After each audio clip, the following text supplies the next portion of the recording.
microphone.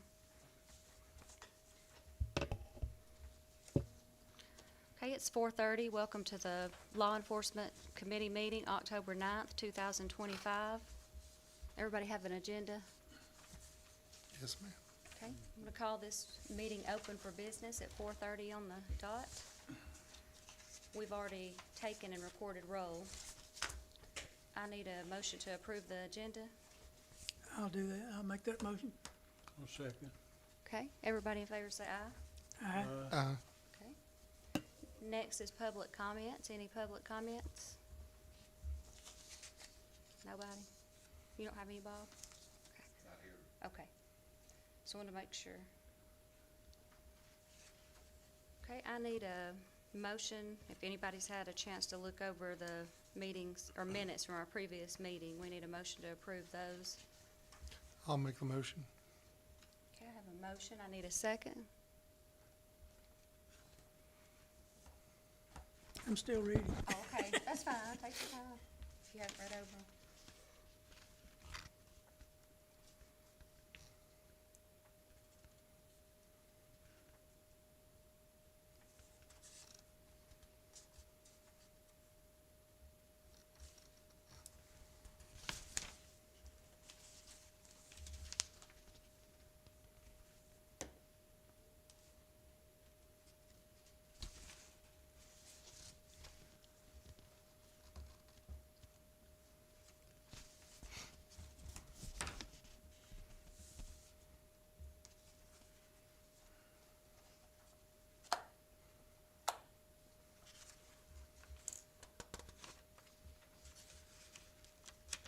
I'll second. Okay, I have a second. Everybody in favor say aye. Aye. Okay, motion carries. Next is any unfinished business? I can't think of any that I know of.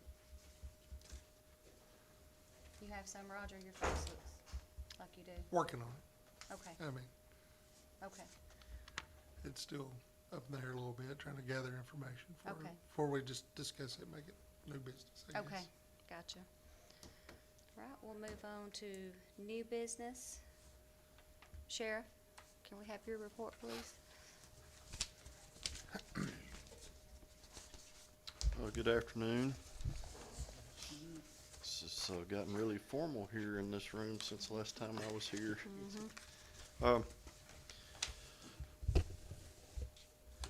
If you'll look at the very back page of your packet, you'll see our population today at approximately 1 p.m. was 382. 310 males and 75 females. We've been running a fairly high population since the last time we met.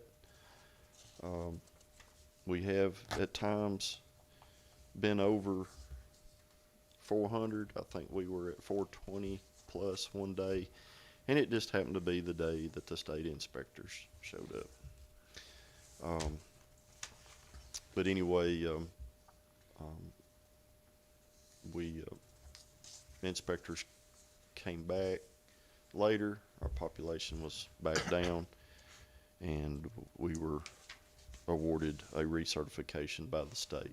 So, That's great to hear. well, I've,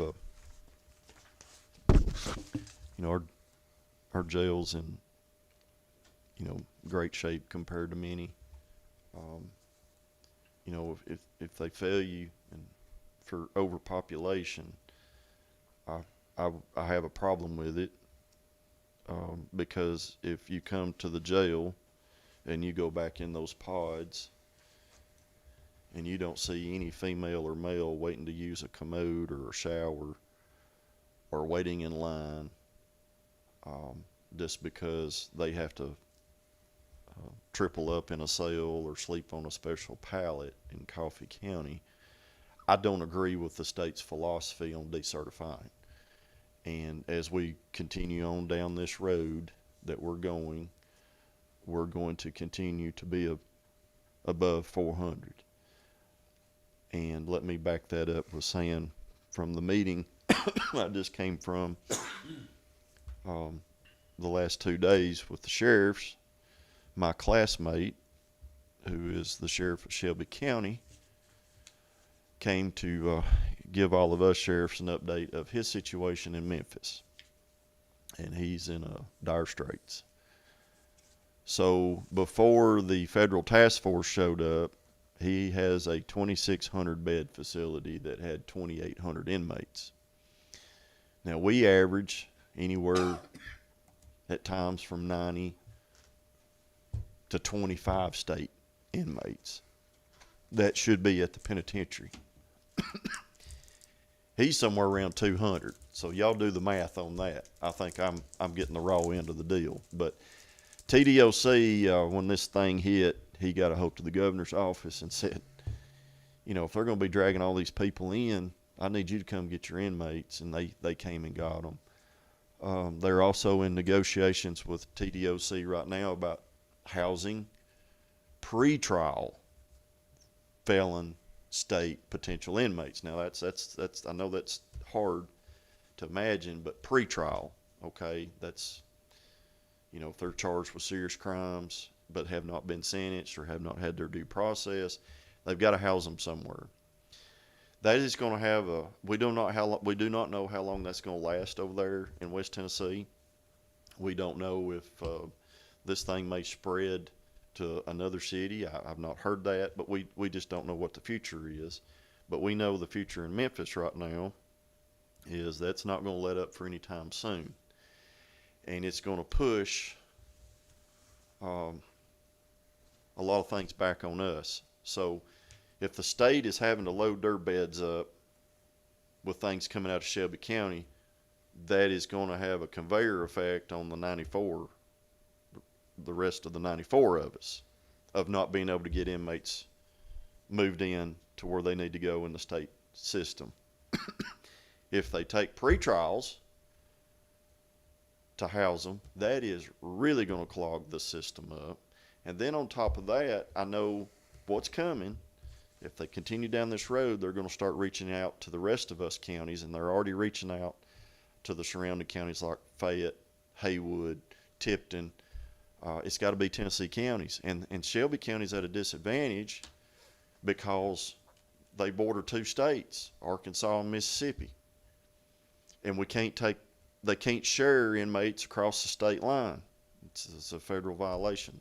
So they've got to stay in state. Whereas here in Coffee County, I'm surrounded, and I'm a little more centrally located, and I've got a little more resources to reach out to, but they're at a geographical disadvantage. So that's going to push potentially a call from Shelby County asking the rest of us to share the burden. And I'm not real excited about it, but it looks like we're all in this together, and, you know, they've done things for us, and I expect to return the favor. And we've had, you know, all of the counties share the burdens on inmates sometimes, and we have to move folks around, and we or legally can do that, particularly with state inmates. I mean, a state inmate can be housed in any county possible. So I wanted to make you aware of that, that, you know, right now, Shelby County, you know, our jail's 400 beds. Shelby County's got approximately 300 plus people in their booking area right now. Wow. And they're bringing anywhere from 150 a day in there. So, you know, we kind of pulled together to have discussions with the sheriff on thinking outside the box of ideas of what we can do to relieve him. And, you know, the National Guard is supposed to have showed up today. I have a feeling they're just going to be in a support role where they're there guarding federal buildings, whether they're there to come in and give, you know, freeing up other people to go work corrections, or maybe National Guardsmen may be answering the phones. They may be up processing speeding tickets and warrants in the clerk's office. We don't know. Don't think that they're going to be, you know, armed and arresting people, because that brings on some constitutional issues that have not been worked out, to my understanding. But I have sympathized with my fellow sheriff in Shelby County because he knows that there's a crime problem, but there's also crime problems in other areas. And they know that with all this coming in, it has pushed a lot of people out of the big inner city where they were compiled in pretty much a centralized area to now. I don't think it's going to affect Coffee County, but some of those people are going to be passing through here trying to get to Atlanta or trying to get to Chattanooga, and you're going to start seeing those effects. And it just takes one of those serious gangsters to do something stupid at one of our convenience stores off of an interstate exit or a state highway that it causes problems. So it's like when you stomp a mud hole and it's going to spread out. But they're not going to be down there forever, and this thing's going to retract back in. What do they do then? But I wanted to prep you that some of us, a lot of us, may have to, whether we house one person, we may get called upon to help our fellow law enforcement officers in the state. But and it could clog, and we may not get that call. I hope we don't. But the call that I am worried about is when my jail staff can call to Nashville to the commissioner of TDOC's office and say, hey, I need you to take 10 of these state inmates. We're full. And they're going to say, sorry, best of luck to you. And we're losing money every day when you house state inmates. There's no money there. But I wanted to give you a briefing on that right now, and just so that you're aware, because you see all these things being said on TV and in the news, and it's great. Yeah, it's great on the vision that they're doing all this stuff, but it's local coffers that are paying for it, because they've got it's the general fund of Shelby County that's feeding them and medicating them and transporting them. Okay, they're not giving them federal vouchers when they go in. Yes, sir, Commissioner. If you get some of those from Shelby County, would they be state or would they be local from Shelby? Could be Either? It could be either. That's what I assumed. Yeah, it's hodgepodge. And So these if are you not. get those, is the reimbursement the same as a state? If or the what? state inmate, it'd be $41. Yeah. And like I said, that's $41. But if they're pretrial, there's no, it's just local cost. But every once in a while we have to swap one in or out. Sometimes we'll trade 2 for 1 or 1 for 1 or 1 for 0. I mean, sometimes you get inmates that are problem children that can't live in their local community jail because they've made too many enemies in the jail or whatever, and you get it. So I took one in today for Hamilton County. He wasn't able to live in Hamilton County, and they've done me a lot of favors over time of housing some folks, potentially federal inmates. They're already closer to the courts down there, and I got a call, and I accepted that service, and a nonviolent person, and we were able to handle it, and I was able to accommodate, and I like to try to accommodate the sheriffs because they're larger counties have a lot of resources, and Hamilton County, if we have something major here, Hamilton County will be here with everything they've got. But yeah, the finance on stuff like that is you don't know. Well, if the Fed is picking these people up, or whoever, will they hopefully ship them out of the whole country? Some of them? So there's not a lot of, we're not talking about a lot of ICE related, Oh, immigration related things. That's a different They're just issue now. stepping Now up there criminals. is some ICE officials down there. This is just local Shelby County, Memphis criminal, gang bangers, drug dealers, drive-by shooters, robbers, rapists, just local homegrown Shelby County people. so are they people, they aren't being picked up initially, or Well, they just now got a big push on it? They're being picked up on local warrants that may be on file in Shelby County. There may be traffic stops that are conducted, and they found convicted felons with guns, a lot of guns. a lot of people that need to be But- taken off the street. What I'm trying to figure out is, I would think that would be happening every day anyway, Well, but now there's more push on it. isn't well, so it should be happening every day. it? Yes, that's what I'm getting at. It should be happening every day, but the city of Memphis Police Department is several hundred officers down. Shelby County Corrections alone is 400 officers down. There's only so many people to go around to do so many things, and what I was saying before they showed up, they were just surviving, answering the daily calls. And yeah, there's a lot of political issues going on with city and county leadership about enforcement. I just got done speaking to a group of people in Tullahoma this afternoon at lunchtime, and I said, last year during the General Assembly, we had to pass a law in state of Tennessee to tell the city of Memphis to enforce traffic laws, because they passed an ordinance said we're not going to order in our police department, don't be writing speeding tickets, don't be writing stop sign law, don't be writing citations or charging people with minor traffic offenses. Well, that's not good. So the General Assembly had to pass a law that says it's against the law for you to pass an ordinance like that, and you must rescind it. So that's the reason you've got 150 troopers down there lighting their world up, which leads to, oh, you've got a warrant for your arrest. Oh, by the way, where'd you get this little gram of cocaine? Oh, by the way, what are you doing with this Glock 9mm? So, I'm understanding better yeah.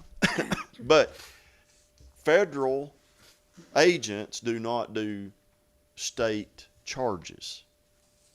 Okay? They're just there. Everything that's going on is being assisted by a local deputy sheriff, a local police officer, or some sworn law enforcement officer from the state of Tennessee. And that's a misconception, because FBI, ATF, DEA, ICE they don't have local law enforcement authority. They have federal law enforcement authority. Now, if they have a bank robbery, they're good. If they have a kidnapping case across state lines, they're good. So they're just there in enforcement action to push through. If they can got some conspiracy cases that they can make, yes, they can go federally, but they've only got a very few locations in West Tennessee to house federal arrestees.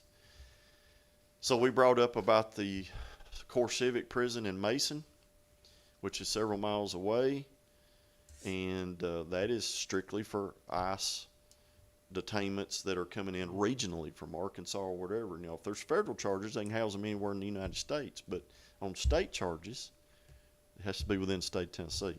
So it's very convoluted, it's very complicated. I just wanted to prepare you that I don't think the sky's falling this far east, but we never know. And we're one of the larger jails for a population our size. And if the state of Tennessee has the same has the same access to our daily population, in other words, Nashville knows how many empty beds I have every day, and they could call and say, "We're going to send you 4 or 5 of these boogers for you to put in the county bed and breakfast." And you have to take them? You can't decline it? I could decline, but it would not be in my best interest to do that. Because then they'll crucify you. I just Oh, you wondered, don't like, want to if you were help that close. be safe. I want to be a cooperating individual, and I want to do, I don't want bad people out on the street. And, And next time they inspect your And the- jail, well, they get pickier. so that I didn't mean to get way down in that, but that is the things that you're seeing every day on television right now. It's the hot topic. And the law enforcement over there knows they were in a crisis and they need something done, but they came in there was no plan. They should have had barracks set up. Just like the military. They go in and put stuff up, put beds in, cots in, heat and air. Winter's coming on, and that gets cold over there off that Mississippi River.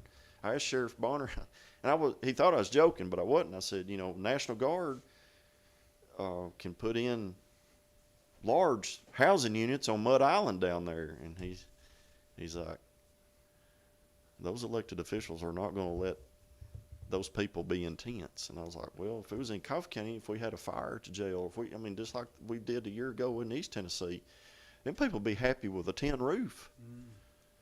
So they're going to have to start pushing it, thinking outside the box, and the perception of where, Gitmos and all this, hey, if they're arresting them, they're going to have to put them somewhere, because you can only stack so much in there, and it was already dangerous. It's already a dangerous situation in downtown Memphis at their jail anyway. Do law enforcement agencies like the Association of Sheriffs and Police Association of Police Chiefs and all this, can you all get together and get a common statement out of what you need and what would resolve, would Well, head off all this we- mess that we're getting ready to get into? We do, and we've been together. Matter of fact, there was a joint meeting of senior sheriffs and police chiefs last night in Franklin to discuss some issues. So that kind of stuff's going on. We try not to draw a lot of, it's hard to do a joint effort thing, but we all talk of what we can help with each other with resources. Most of the sheriffs know what I have, I know what they have, and they kind of know, and that's kind of where we're going with this. Right now, the key topic is jail space beds, because we know, Nashville doesn't understand, nor do they care. Washington, D.C. doesn't understand, nor they sure enough don't care what happens to us in Coffee It's all County. about politics for them. It's exactly right, but I'm being a realist here. Yeah, That yes, they have a crime problem. Yes, they need things to be done, but before we just start throwing people in there, you need to know, what am I going to do with it? you're right. And that's like if I've bought a 1,000-acre farm and I've got 1,000 acres of corn planted on it, I better have a plan of what I'm going to do with it this time of year when I go through there with a combine. You just don't want to dump it out on the ground, because you've wasted. You better have logistics. You better have the equipment. You better have the trucks. You better have storage. You better have a market. Same thing. Same logistics with people. And it's just a lot of things have been forced a little too soon, and we're going to start seeing fallout on it. And then if you talk against it or say something against it, then you get put on a naughty list.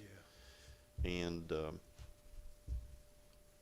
well, you're just going to put us on a naughty list, because I can only do so much. I have to protect the government of Coffee County's general fund and the citizens of Coffee County, and I really don't want somebody else's problems in my county, because they cause more trouble. We're pretty peaceful, and I don't need some Memphis gangbanger training my local people to be full-blown gladiators. But anyway, I hope that makes sense. But Yeah. any other questions? I know you've looked at it.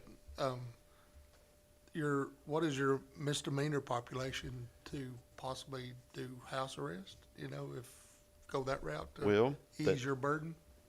we hadn't got there yet, and that would not be a decision for me to make. Right. That would be in the courts and Exactly. in the prosecution side. I would say in times past, in many years past, that there has, when at the old jail, okay, they went through and did an inventory of, you're close to being out, and they give some early releases and things of that nature is where you're going with that. And yes, there's now ankle monitor systems and things we can do, or probation would be able to work with us. But we haven't got to that point. Mr. Chambers, I'm generally about 30,000 foot higher than I need to be, but I'm one of those, I want to let you know where I don't have to come into you in the next quarter and go, well, we did this, and I knew this today. This is fresh. And but if we get to that, yes, that would be something that we would look at. But we're not going to let anybody out of that jail that is hurt somebody. If it's some kind of driving offense or something like that, that's different. Is that population number on the sheet? Yeah, those are in there. Now, you also have to understand on those stats that those numbers, some of those folks have felony and misdemeanor charges. Right. So it kind of gets complicated on how you break that down. Gotcha. Somebody might have been in felony possession of a gun and simple possession of marijuana, so that would show those double numbers. Yeah.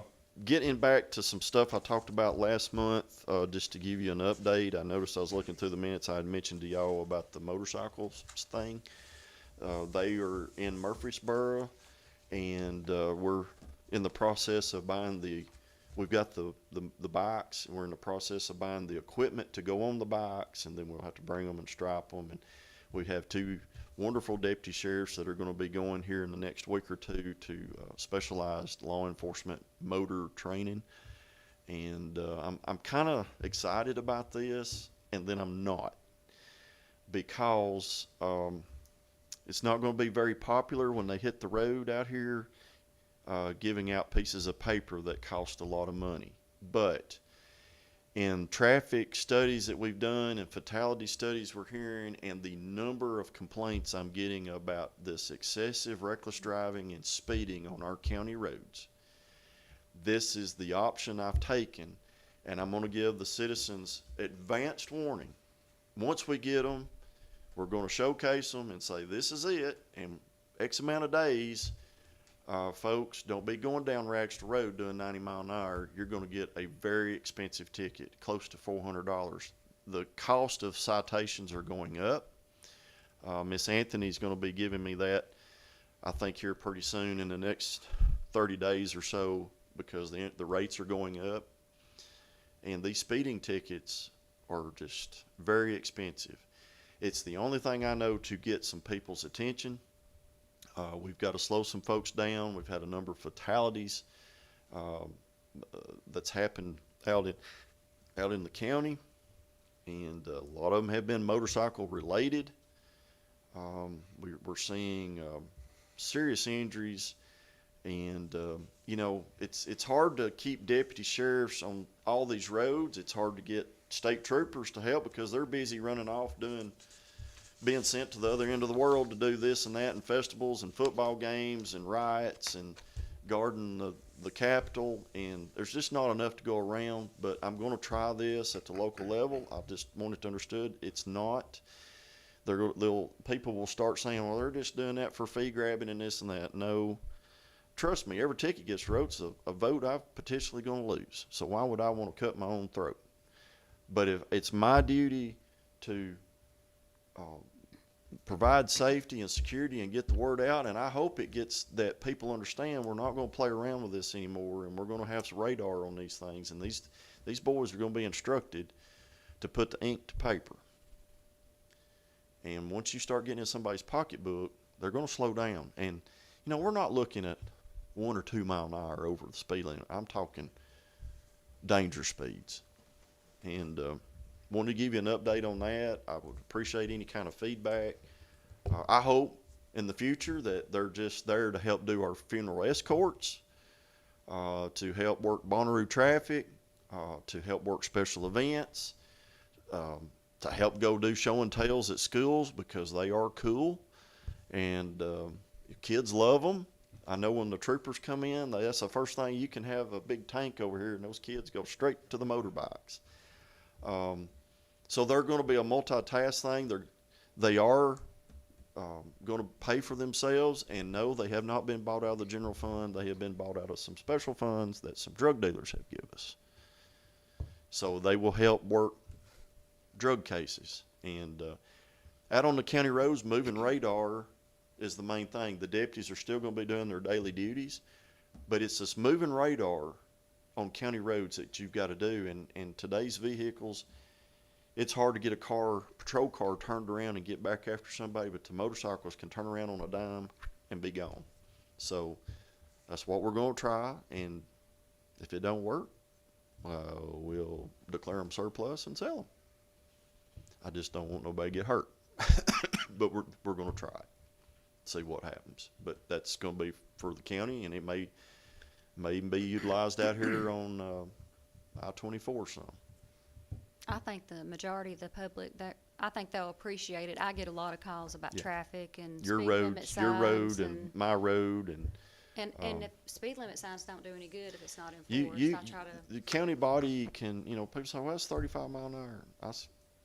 I know, but speed limits are only as good as the enforcement. And we got a lot of subdivisions out in the county, you know, Fredonia Village, all that area. I get a lot of calls and complaints, and we're gonna, if needed, we're gonna start increasing this. I know the Rural Road and Bridge or Highway Committee asked me some months ago what radars cost. I mean, if I outfitted every patrol car we've got in the county, it'd probably be somewhere around $100,000. But I would say that eventually they pay for themselves. I'm one of the few sheriffs in Middle Tennessee that does not have radar in every car. All of our neighboring deputies have them. It's just not been a popular thing, and for me. But I guess that's one thing I need to start changing with the times a little bit. Are those dash mounted, or you get LiDAR? No, they're mounted in, they're hardened mounted in the bikes, and we may be looking at some handheld LiDARs later on. This takes a different certificate with that. Yes, sir, Mr. Brown. What's your pursuit policy? My pursuit policy is we do pursue. We do not have a no pursuit policy, but we do have questions that are asked. You know, time of day, weather, amount of traffic, the seriousness of what the pursuit's for, and that's left up to those patrol supervisors. If the administration's not on the radio to kill it or make that decision, but I do have a pursuit policy, and we're not going to turn our heads to the criminal element, and that's been some of our problem here of recent in some of our areas of the state. Most of your municipalities have a zero pursuit policy, and that's because TML and their attorneys just say you're better off letting the armed robber run out there and rob the stores and smash the shoe stores and get all the iPhones and just let them go. You know, where does it stop? As sheriff, I'm not. If that happens here, I'm going after them. Now, if we've stopped somebody and we know has got an expired driver's license or driving on revoked, and it's somebody we've all known that lives in XYZ that takes off, we kill those because they're not worth it. But I've lost several vehicles this year already, but one was a man that was avoiding a 20-year sentence in a state penitentiary for a violent crime, and flat out sent word to the circuit judges, I'm not going. And we just kind of monitored for a while, and deputies run across him one morning on another call, and he cost me 3 vehicles in that one. And then the next week or two, we had an indictment on a lady for murder of her child. Went to arrest her, and she got away from him, cut through the yard, and got into a car. Was trying to arrest her at her home. She got away on foot and got in a car and led them on a chase down the interstate, and ended up basically totaling 2 vehicles on that, which we try to repair a lot of them ourselves. I mean, we do a lot of duct tape and baling wire and rattle can white paint ourselves if we can just put them back together. But, you know, Commissioner Brown, from your time in law enforcement, it's not as much as it was when you were on patrol. But we have a lot more people running because they've seen these news articles, they've seen these policies. Oh, they're not going to chase us. That's been some of the problem in Memphis. And I think the Highway Patrol's lost 8 to 10 vehicles already in this week. They're not playing. Neither is Arkansas. We're kind of, the sheriffs here in this area and most of the sheriffs in the state of Tennessee they've got the same policy we've got, and we've got the same philosophy. Don't mess around and find out what's going to happen. Don't run. Best thing to do is just stop. I don't want nobody to get hurt. I had a very good friend that I've known for years and years that got killed in Warren County. And it's a sad situation. That guy had committed a carjacking I mean, what do you tell the victim of that farmer that was going in the store that morning to get a cup of coffee, and he gets a .45 put to his gut by this guy who is already on the run from Murfreesboro, and carjacks him and takes off, and the city of McMinnville and the Warren County's trying to stop him. And when they get behind him, he starts throwing the lead out the window back to him and about puts a bullet between the Warren County deputy's head. You should have seen the bullet holes in the windshield. It happened so fast, so quick. And then this guy goes off into oncoming traffic on the 4-lane up there on Nashville Highway and hits and kills Phyllis Prater. And they were shooting back at the guy, trying to take him out. It's just no win for nobody. But, you know, he's the one that drove into the other lane. He's the one that did the robbery. He's the one that did the carjacking, and he's the one that did the shooting at law enforcement. It's just an innocent person was coming down the road. I hate it for all of them. And I don't want that to happen, but we have to pick our battles and pray that we do the right thing. And I hope I answered your question. Yeah, that's what I was getting to about what's happening in Warren County. Yeah, and you know, City will probably lose too. it's one of those topics that are always at the height of our conversations at our association meetings, at our legislative meetings, and always at our General Assembly meetings. And we cannot continue to turn our head to the thugs, or the thugs take over. That's it. End of story. I don't really have anything else. Or were jails recertified? Or did I tell you about the building? They got the building painted, the shop. Oh, it looks great. If you go up Madison Street, it looks Minutes. like it's great. So, Roger. We did too. Huh? Yeah, you did. Y'all did. Yeah. Same group. Them boys are good. But yeah, it brought new life to that building, and we hope we get some more longevity out of it. Yeah. I know. With the air conditioners on top of the jail. Now we're looking at winter. I have turned that all over to Commissioner Hirschman and Commissioner Watkins, and I do not know where they're at with that. So they've taken that ball and are running.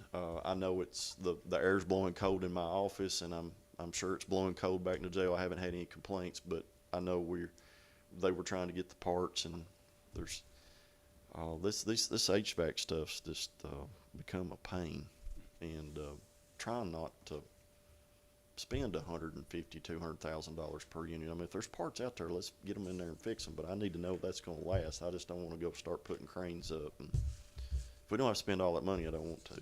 But I've still got all the heaters laying out there in case we get a big winter storm. I can put the heaters back in there. But anyway, anything else? I appreciate y'all's time. Thank you, Sheriff. Yep. Thank you.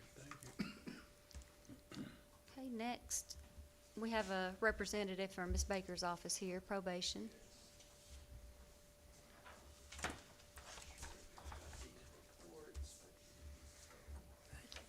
Thank you. Thank you.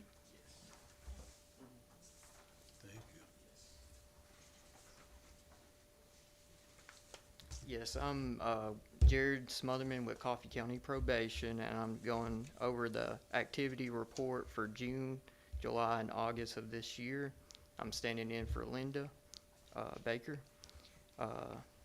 Client summary, we had 836 average activity, active clients, 836. One client has remained on bond conditions. He is not active supervision. We screen him monthly until he pleads. 47 state probation cases. They will come to us after they complete their state time. We'll have to monitor them for new charges, etc. 220 new cases, not clients, but cases. 258 case closed, and that was not clients as well. That was just cases. Client contact, we had 2,801 appointments were scheduled, 419 appointments were canceled by clients, 331 clients were no call, no show. We had 165 intakes were completed. These are the first time appointments. The most important appointment, just to get as much information as much as we can to get to know the client. We had 1,637 follow-up appointments were completed. 853 non-scheduled phone contacts with clients were completed.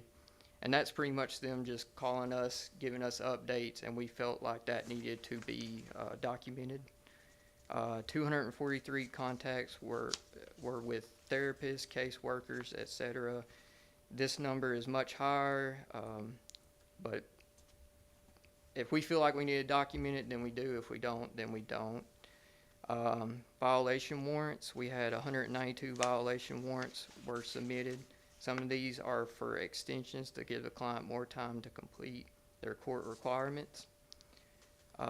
We had 145 violations, warrants that were resolved. 118 letters were mailed out to clients to get them compliant prior to a violation being submitted. And of course, that's phone calls, and of course, we send letters out to the addresses that we have for them, trying to get in contact with them before we have to fill out a violation of probation. 366 messages were left with clients in an attempt to get them in compliance prior to violation being submitted. Court probation requirements completed. We had 128 alcohol and drug evaluations. We had 23 inpatient completions, and that's of course for A&D, alcohol and drug. And we had 24 outpatient alcohol and drug completions. We had 7 alcohol and drug education classes completed, and that's just a one-time class. And then 9 domestic violence evaluations. And then we had 14 batters intervention. This is a 26-week course, and we had 14 of those completed. We had 80 DUI schools completed. That is usually a 12-hour class, and that is done in one day. They had 30 theft classes completions. We teach this class bi-monthly. The probation staff does, including myself. We have 2 of us who teach that class, like she said, bi-monthly. 5 mental health evaluations, 6 mental health counseling to a level of stability, 4 public service work completions, 251 job/disability proof submitted, and then of course 2 completed school proof with diplomas. And this is just, do we have any questions on that? Okay. Yeah, Well, Commissioner. all these things you've read off, it's been a while since I've seen, I haven't seen a report. Linda's reported in a long time, but, does it appear to you that we're getting better as a society, or are we getting worse, or is there any difference, a way of measuring that people are getting better, or they're having some extra problems, maybe I don't know what's driving them, but. Yeah, I mean, I would say for myself, like with the prior clients that I've had, I don't see them too often come back through the system. So that's good to see. Of course, you have those occasional ones that you see and you're like, come on, why are you up here? Yeah. You know better. But I guess in my opinion, it's a hit or miss, but I find that I don't see as many come back through the system. And I mainly deal with DUI first, seconds, and thirds. So that's mainly my caseload. Well, are these numbers growing, are they larger than they used to be, or? That's a good question. I mean, I know, Any real difference, or just, see, mankind is holding his own as far as being I mean, I know our caseloads, crooked and drunk? I mean, we're all carrying a caseload around 140 plus, and that's 6 of us right now. And Linda's carrying a caseload of 81. She's carrying one, that way we won't have to carry as many, and we appreciate that. But that's a good question. I mean, I know, and I've heard my coworkers say the same thing about that. They don't see as many go back through the system, and that could be a lot of different things. But But even first-time offenders, are there more of them? I would say for the first time, yes, in a sense. They need to set up something up before they get to this level, something that would help them out, you know, start a program a while back, a few years earlier in life. I know, and that's with our theft clients, you know, the first time offenders, they, I know the court, we teach that theft class, and a lot of those, some of the majority, or I bet we have maybe 6 in total, like I said, we do it bi-monthly, but a lot of those clients are first time offenders, and once they complete the class, they just have to pay a fee, and then they're not on probation. So they're putting that more, you see that more often. I've had, but no, when we get them, we try to address them in that intake to see what their needs are, and we get them connected. I guess I'm wondering if before they get to this level of a child to steal, if there's somewhere, maybe at the church level or community level, programs to encourage them to not do things like this. Oh, yeah. Or the times that we're living in a real driving factor where I know times are getting hard, and Yes. a lot of people are having to do without for a lot of reasons, but you always want to encourage kids, you know, especially. Oh, There's for some kind sure. of- maybe something we can encourage them a little bit better with. Exactly. Programs or something, but Yeah, and I know. to discourage the stealing and stupid things, you know, to get you in trouble. Exactly, and I know it seems like the youth services, I don't have a lot of dealings with them, but it seems like they try to do a lot of preventative work. Okay. And I know with the youngest I have on my caseload is 19. So, and I mean, it's 18 through ever how age. So, I mean, I'm young myself, and I look at them like you have a lot of future left. So I try to work, I work hard with all my clients, but especially with them because they're so young. Yeah. And like you said, try to do as much preventive care as you can with them. Yeah. Any other questions? I have a few. Yeah. The 331 clients, no call, no show, where will you put them in how will you treat those? So yes, yes, I see. On the front page, bottom, client contact. Yes, 331, yes. So what we do with those, so if, let's just say they miss on a Monday, we give them time to reach out to us, and then I know for myself, give them a day or two, and then Thursday I'm reaching out to them, trying to get a hold of them. Of course, we try both of their numbers. Of course, if they're not valid, then we send a letter, and Right. that's our protocol. Okay, then what? Then what? So we give them, it's 2 weeks. We give them that time to get a hold of us. And within that 2 weeks, if they don't contact us, then it would end up being a violation. Okay. And of course, we're checking VineLink and all those services to see if they're in another county jail. Okay. Yeah. Also, you were approved, and I don't know if it's been put in place yet. You have the new ankle monitors that monitor their drug testing, so to speak. Yes, sir. Have y'all got those yet? So, yeah, so. That we approved? Yes, so that's, I just got, I think it was Friday, we got that information from Jenny Anthony, and with my clients, DUI seconds and thirds, that really helps them, and I know she sent us some information about two of our clients that would be eligible for those funds. Right now, they're currently in custody, so once they get out, we'll get them connected, and of course, if they qualify for it. Okay. And one quick question, the 80 DUI participants in the DUI school, where's that school located at? So, they have many different providers. I know Linda got some information about maybe us becoming a provider, because that would help our clients in a sense of course, we would do it at a good price where they could afford it. Plus, that brings knowledge to the whole team. But I know locally, Solutions in Tullahoma, they do it, and for assessment and DUI school, it's $175. Okay, And then for just the school, it's $150. okay, thank you. Yeah. All right, we'll move to the extra information.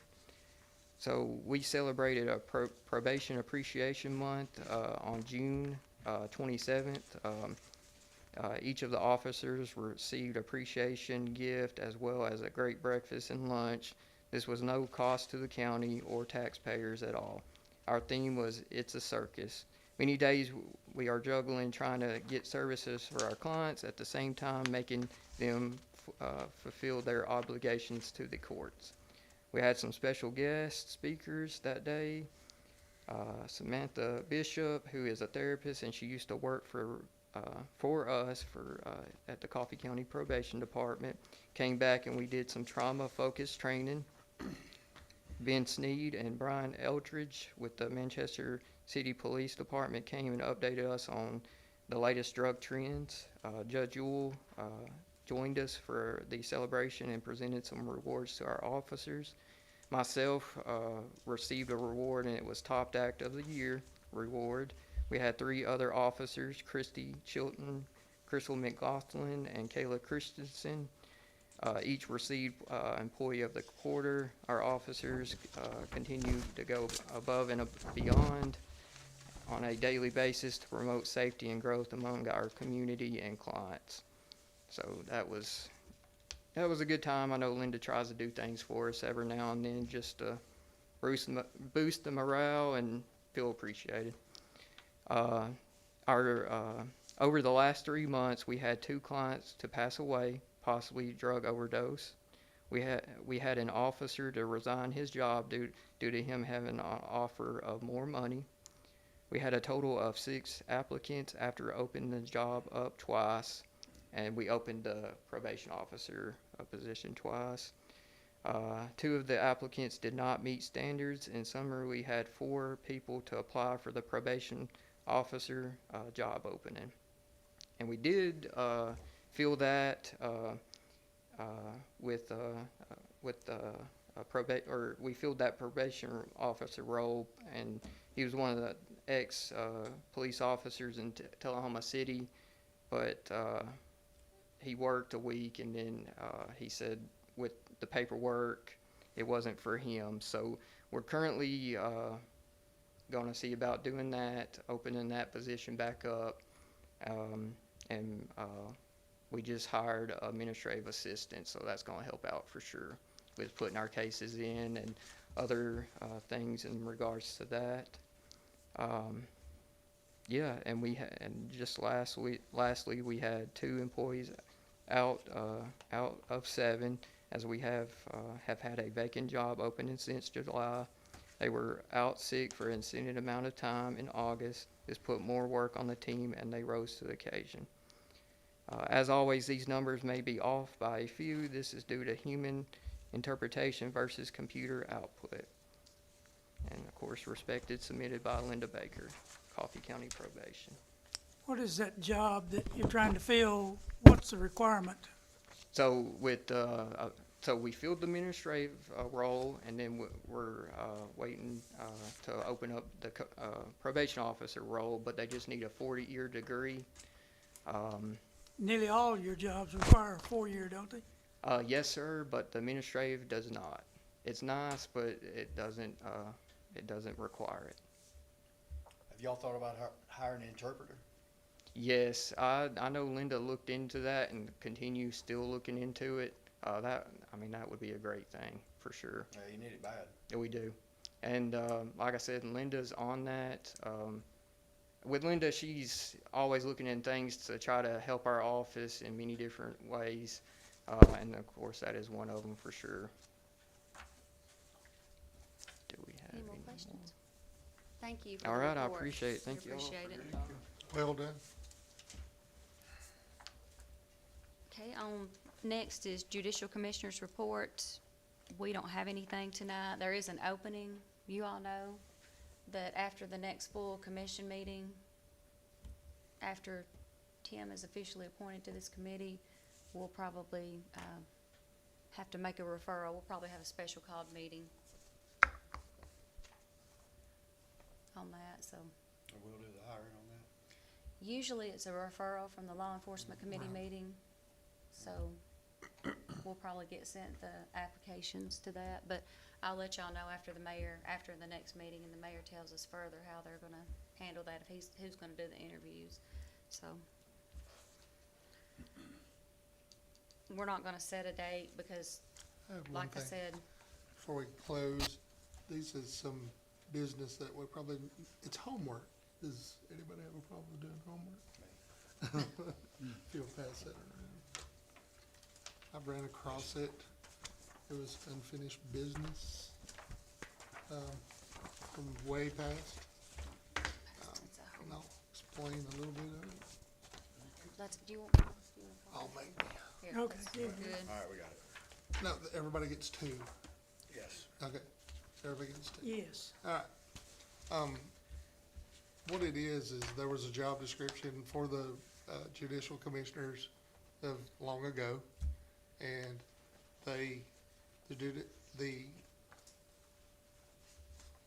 in between that time and the present, there was a group of commissioners, when they had a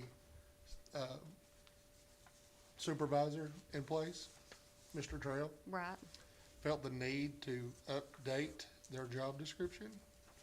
And this was his proposal, and for some reason it died. It just didn't get voted on. And if y'all don't mind to look into it, the differences in the two, to get a grasp of what he was trying to get across that needed looked at. And then we need to look at it to see if it justifies it to the present day. so this is the one that came from Mr. Trail? Yes. Okay, Into This is what they have. And the one with the little note in the top corner is the one for Mr. Trail.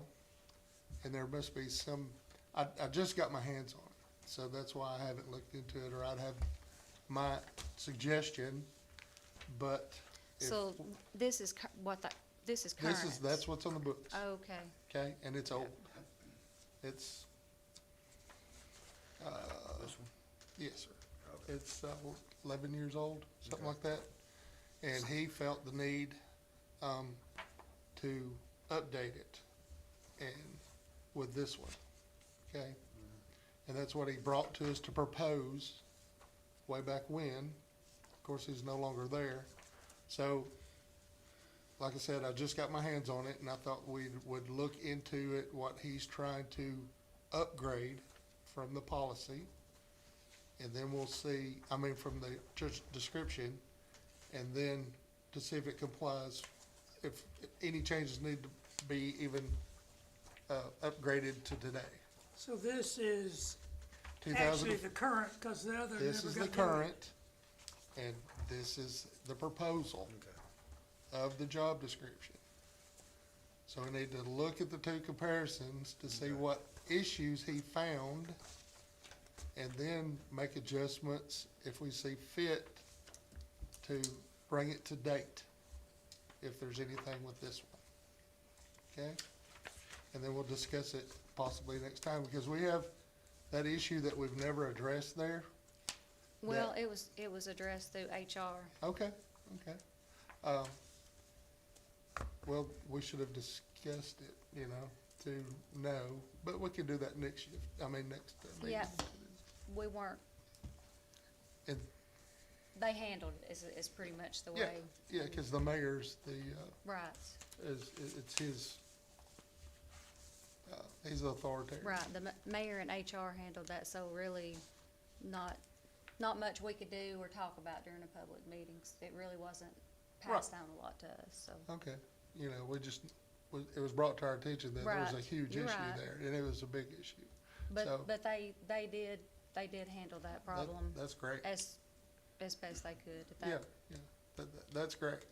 And, I'd like for us to look at this as a starting point and then look at policies and procedures for them, if we can get that, and, see if they, have enough, rules in place to, give them guidance in what their job is. Yeah, that's a good idea, Roger.